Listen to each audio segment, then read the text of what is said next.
सरकार ले ही ना आए थे। ये तो भाजपा वाले लोग 4-5 सीट 10 सीट बेमानी कर दिया,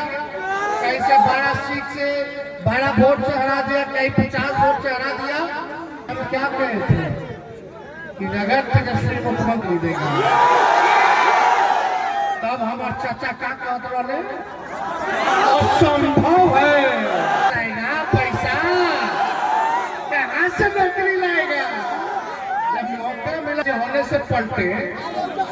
तो हम लोग उनको बना कि भाजपा को भगाइए, आइए वो आए,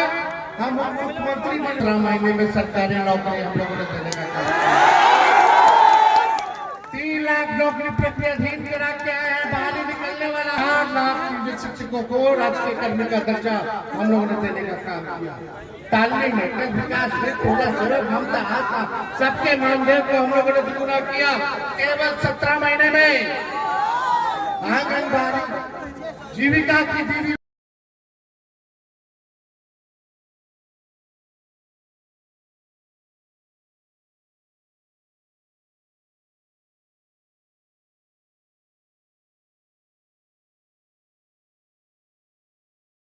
युवा नेता प्रतिपक्ष भाई तेजस्वी प्रसाद यादव जी, हमारे साथ उपस्थित दीपंकर भट्टाचार्य जी, संजय यादव जी, वीआईपी पार्टी के सचिव डीके सिंह जी, ओम प्रकाश बिंद जी,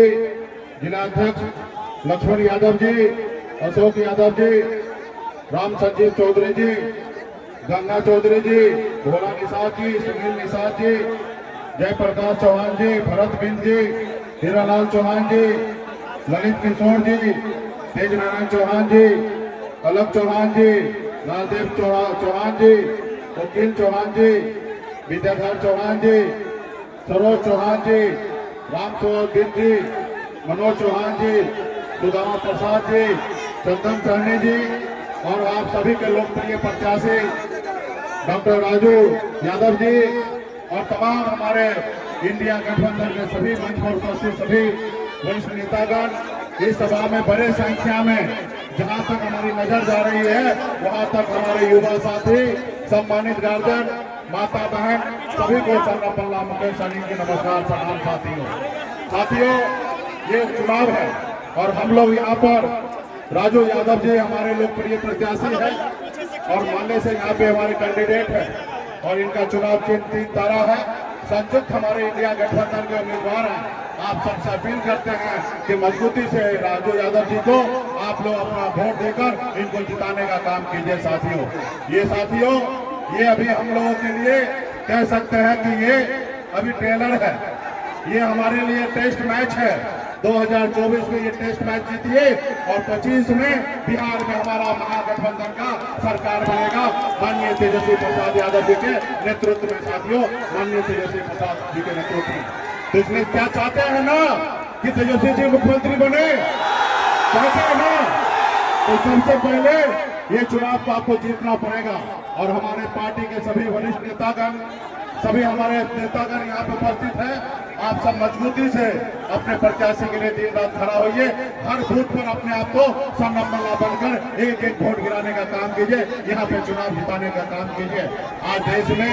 किस तरीके से नफरत की राजनीति हो रही है, हम लोग आदरणीय लालू प्रसाद यादव जी के विचारधारा को लेके चलने वाले हैं। हम लोग चाहते हैं सभी जाति धर्म सभी लोगों को सम्मान मिले और सबसे ज्यादा सम्मान उनको मिले जो गरीब है, जो मजदूर है, जो जमीन पर बैठे हैं, उनको कुर्सी पे बैठाने का काम हम लोग चाहते हैं कि हो। लेकिन जो दिल्ली में बैठे हैं वो लोग नफरत की राजनीति करते हैं, वो लोग हिंदू मुसलमान एक दूसरे को बांटने की राजनीति करते हैं। आप बताइए, जो पार्लियामेंट में रहकर शपथ लेता है, ईश्वर का साक्षी मानकर शपथ लेता है, वो व्यक्ति आकर गांव में हिंदू मुसलमान करने के लिए जाते हैं, हम बांटने की राजनीति करते हैं। तो इसलिए साथियों ऐसे लोगों को हम लोगों को उखाड़ फेंकना है और हम लोग अपना आने वाला समय में बिहार में हम लोग अपना सरकार बनाएंगे। तो इसलिए यहाँ पे आप लोग राजू जी को यहाँ पे अपना वोट देकर चुनाव जिताइए और ये चुनाव हम लोग जीत रहे हैं, कोई किंतु परंतु नहीं है। अभी हम लोगों ने पूरी जानकारी लिया है, मजबूती से जीतने, खाली एक एक बूथ को आपको जीतना है और जब आप बूथ जीतेंगे तो निश्चित तौर पे हम लोग चुनाव जीतेंगे। बहुत बहुत धन्यवाद सभी साथी को, लाल सलाम, बहुत बहुत धन्यवाद। बिहार के नेता प्रतिपक्ष भाई तेजस्वी जी, आरा के सांसद सुदामा जी, वीआईपी के राष्ट्रीय संरक्षक मुकेश सहनी जी, चुनाव में आप सबके उम्मीदवार राजू यादव जी, मंच पर उपस्थित हमारी पार्टी के राज्य सचिव कुणाल जी, पार्टी के वरिष्ठ नेता सुदेश जी और पूरे इंडिया गठबंधन के तमाम नेतृत्वकारी साथियों, और जहां तक मेरी आवाज पहुंच रही है, जहां तक मेरी नजर जा रही है, इस पूरे तरारी क्षेत्र के तमाम संघर्षशील मतदाता को मेरा इनकलाबी सलाम। साथियों, ये चुनाव, इस चुनाव को आपने बुलाया है, ये चुनाव आपने इस उपचुनाव को बुलाया है क्योंकि सुदामा जी जो 2015 और 2020 में जिनको आपने तरारी से जिता करके पटना भेजा था, इस बार आपने सुदामा जी को दिल्ली भेज दिया। तो भर्ती निकालने का काम आपने किया है और इसीलिए राजू जी को यहाँ से पटना भेज करके इस पूरे खाली पद को भरने का काम भी आप ही का काम है। आप इस काम को जरूर पूरा करेंगे, ये आप सबके ऊपर भरोसा है और आप सबसे अपील है। साथियों, ऐसे समय में ये चुनाव हो रहा है, ये महज उपचुनाव रह नहीं गया, ये इसका महत्व आम चुनाव जैसा ही है, क्योंकि अभी एक साल के अंदर विधानसभा का चुनाव है और हरियाणा चुनाव जीतने के बाद आपको पता है कि भारतीय जनता पार्टी पूरे देश में अभी उसकी साजिश चल रही है कि पूरे देश में हिंदू मुस्लिम में बंटवारा करके संविधान पर और हमला करो और इस देश को, देश के लोकतंत्र को कुचल दो। और इसीलिए हमें इस चुनाव में 2025 के लिए अभी तो ये झांकी है, 4 चुनाव हम लोग रामगढ़ में सभा करके आ रहे हैं, इमामगंज के लिए सभा करके आ रहे हैं, बेलागंज की भी रिपोर्ट सुन रहे हैं और ये चारों सीट ये इंडिया गठबंधन में लोकसभा चुनाव में इंडिया की जीत हुई थी चारों विधानसभा में और इसीलिए इस बार भी जीत करके आपको 2025 का रास्ता बिल्कुल क्लियर करना है कि 2025 में बिहार में और एनडीए की सरकार नहीं चलेगी और भारतीय जनता पार्टी जो नीतीश जी के बाद बिहार में आप बुलडोजर राज थोपना चाहती है, उस साजिश को करते ही हम लोग बिहार में कामयाब नहीं होने देंगे। ये चुनाव इस संकल्प के लिए है। आप देख रहे हैं इस तरारी क्षेत्र में भाजपा की कैसी साजिश है। ये लोग कल तक कहते थे कि हम अपराधियों के साथ नहीं हैं और इस चुनाव में हम देख रहे हैं कि पूरी तरह से फिर एक बार सामंती सांप्रदायिक अपराधी गठजोड़, उस गठजोड़ को तरारी पर थोपने की पूरी कोशिश है। हम देख रहे हैं कि सुदामा जी जब से जीते हैं,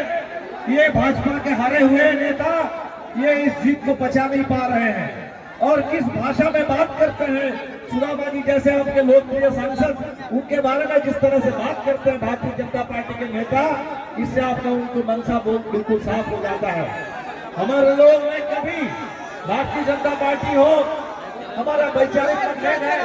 कि किसी नेता के बारे में हम लोग कभी कोई अपमानसूचक बात नहीं करते, लेकिन हम देख रहे हैं कि माले के नेताओं को लेकर के, आपके सांसद को लेकर के जिस भाषा में ये लोग बात करते हैं, तो आप समझ लीजिए कि वही पूरा एक बार सामंती मानसिकता, वही सामंती अपराधी सांप्रदायिक गठजोड़ वो इसको थोपना चाहते हैं। और इसीलिए हमने तो देखा कि तरारी के गरीबों में, किसानों में, नौजवानों में जबरदस्त उत्साह है, क्योंकि हमने बिहार के लिए जो एजेंडा तय किया था, बीच में जब नीतीश कुमार जी हम लोगों के साथ आए थे, उस समय जो बिहार के लिए दिशा तय हो रही थी, हम चाहते हैं कि उस दिशा पे बिहार आगे बढ़े। जाति आधारित जनगणना हुई, जनगणना के बाद 65% आरक्षण हुआ, उस 65% आरक्षण को दिल्ली संसद में भी पारित करा के उसको संविधान की 9वीं अनुसूची में डालना था, लेकिन ये काम नीतीश जी ने, मोदी जी ने नहीं किया। सामाजिक आर्थिक सर्वेक्षण से तय हुआ था कि 95 लाख बिहार के महागरीबों को 2-2 लाख साथ उन्होंने शीला, अग्नि और लहरी का भी नाम लिया। इस भोजपुर की धरती में गरीबों के मान और सम्मान की लड़ाई जब शुरू हुई, उस लड़ाई में यहाँ की गरीब महिलाओं ने भी बराबरी से कुर्बानी दी है, बराबर से कंधा मिलाकर वो अपने साथियों के साथ चलती रही है। और यहाँ भोजपुर में जो शुरू हुआ, इसी सहार में, इसी तरारी में गरीब महिलाओं ने जो अपने मान और सम्मान की लड़ाई शुरू की, वो न सिर्फ इस भोजपुर के लिए